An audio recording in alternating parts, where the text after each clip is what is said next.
नमस्कार, म तेज बहादुर राई।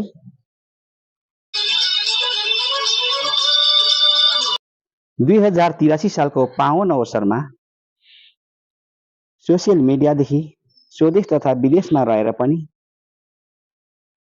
शुभकामना दिनुहुने शुभेच्छुकज्यूहरूमा हार्दिक कृतज्ञता अनि धन्यवाद ज्ञापन गर्न चाहन्छु। आउँदो दिनहरूमा सम्पूर्णमा उत्तरोत्तर प्रगति र स्वास्थ्य अनि दीर्घायुको पनि कामना गर्न चाहन्छु। अहिले मुलुकमा नयाँ नेतृत्व आउँदा आम नेपालीहरूमा एउटा खुसियाली छाएको छ। तर यो खुसियालीसँगै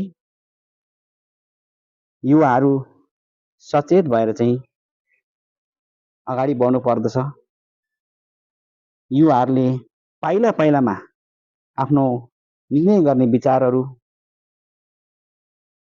सही हुनुपर्दछ। तब मात्र दिगो सरकार र दिगो विकास र राष्ट्रको आमूल परिवर्तनमा टेवा पुग्नेछ भन्ने हामी विश्वस्त छौँ। सम्पूर्ण नेपालीहरूको एउटै चाहना थियो, यो मुलुकमा एउटा परिवर्तन आउनुपर्छ। परिवर्तनको खाँचो छ। त्यो खाँचोलाई आम नेपालीहरूले आज एउटा शक्तिमा स्थापित गरिदिएको छ। आज जुन शक्ति सरकारमा रहेको छ र हामी शक्ति र सरकार दुवैसँग हामी आशावादी छौँ र आउने दिनहरूमा देशमा रहेका विथिति विसङ्गति अनि